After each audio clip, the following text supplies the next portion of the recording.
You are now joining the meeting. Hello, this is Derek. Can you guys hear me? Yep. Okay. All right. Just making sure. I've got Coach here. I'm going to go ahead and hand him the phone.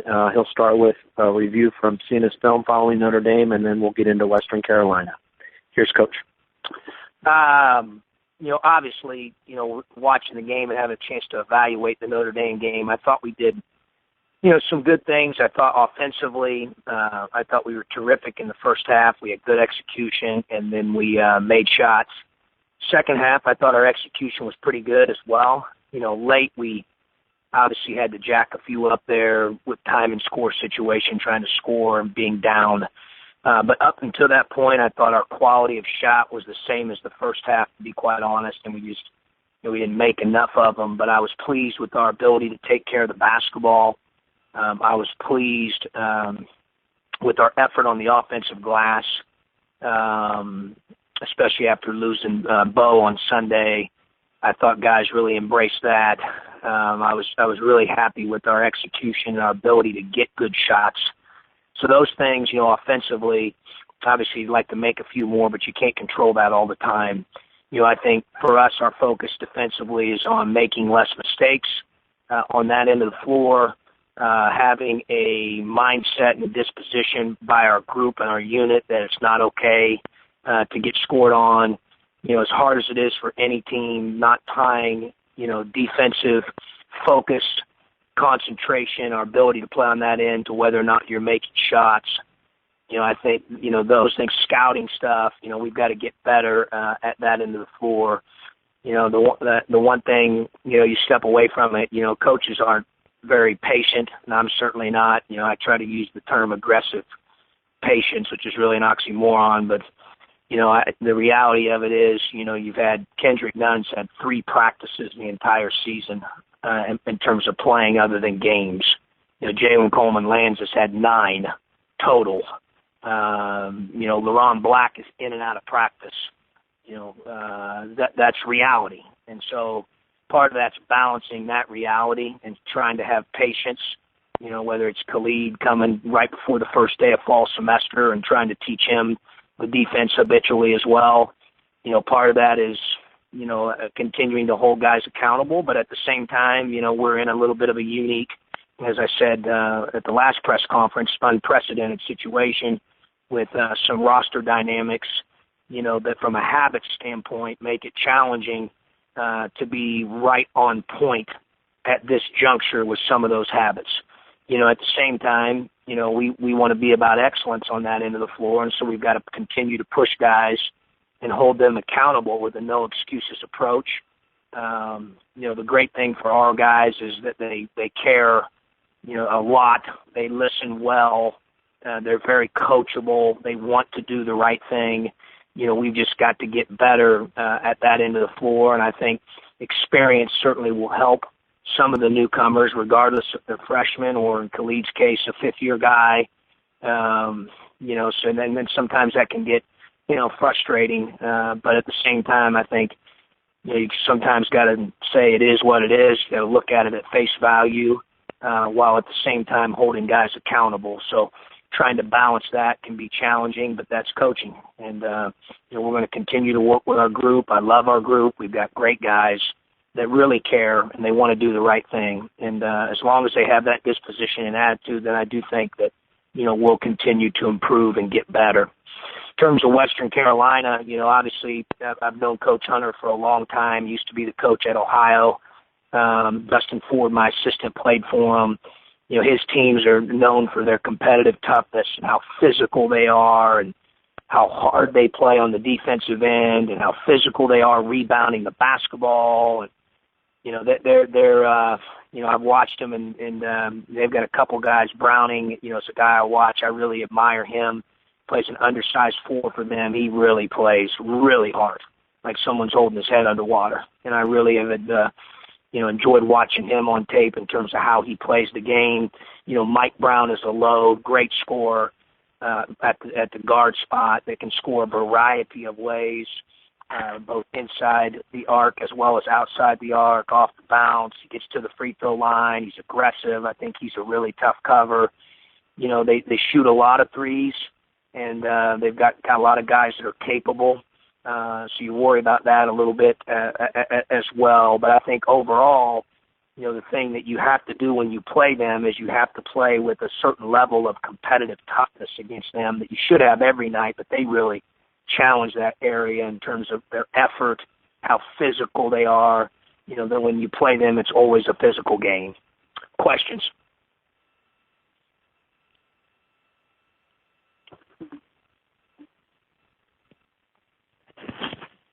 Yeah, Coach, this is Sky Ritchie at the News Gazette. I mean, say Western Carolina is going to challenge you, with their grittiness, and that's something you want from your team. How do you feel like maybe the guys will respond, from Wednesday night when maybe they need a little more of that?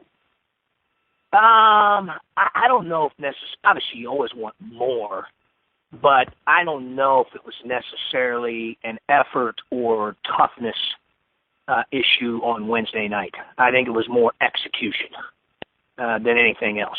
I wouldn't say like our guys didn't want to play, or they didn't come to play, or they didn't play hard, or they didn't play with toughness. I think that would be very unfair to say that. That's not accurate. I didn't feel that way during the game, after the game, or even watching the film. Now, execution-wise, we made our share of mistakes, and we've got to clean those things up.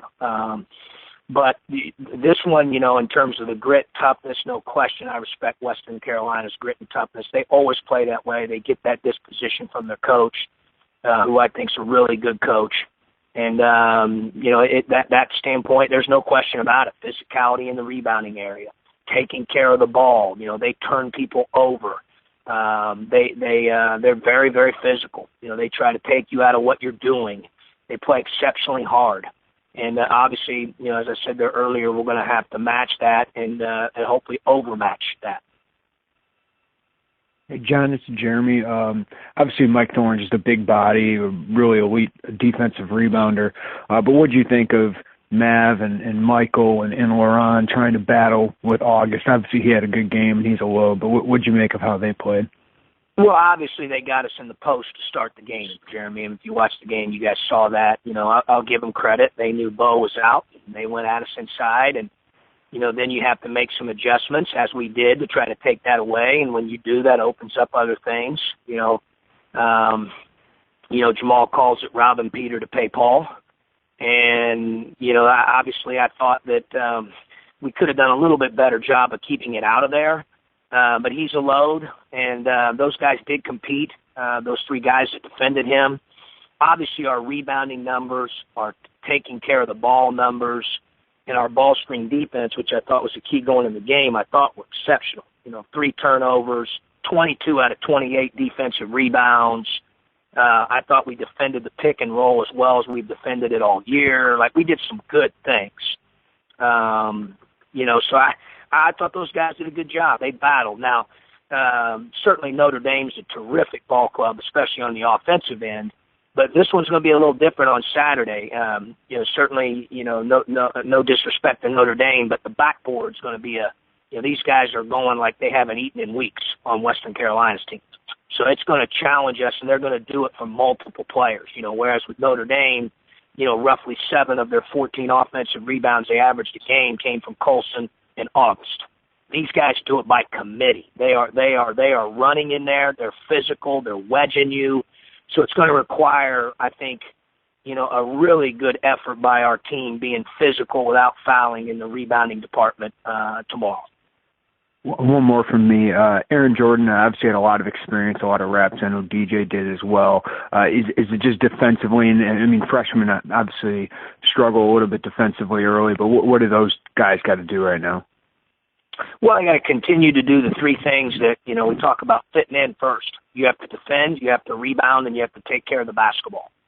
It's no different than when Malcolm and Kendrick and, those guys were in that situation with that class their freshman year. And they will eventually do it. I have seen some improvement there. But those are really the 3 areas. And I know that sounds simplistic, but those are the 3 areas that you're evaluated on initially when you enter our program. And you've got to kind of fit in and establish that foundational base. And then from there, you kind of grow and get better and start to stand out. And, But that's, we expect everybody to do those three things very well. Do I think those guys have made improvement? Yeah, they've made some improvements in those areas, but, they need to continue to make even more strides in those three areas, for us to, continue to help them grow and help our team add depth and be able to play more minutes. Those are really the three areas that we're focused on with those guys. Hey, Coach, Scott Ritchie again. Maverick, got off to a nice start against Notre Dame, and then they just didn't play as much as the game progressed. What are you maybe going to need more of him from? Yeah, that was just matchup, Scott, more than anything. Mav is playing well for us, doing some really good things. I like that and different time period in the game. They played some zone there.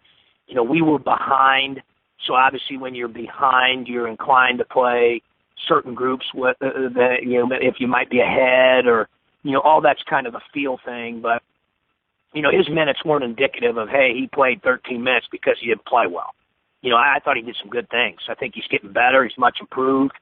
We need him to be good moving forward for sure. And I think he's scoring better around the basket. He's shooting a high percentage.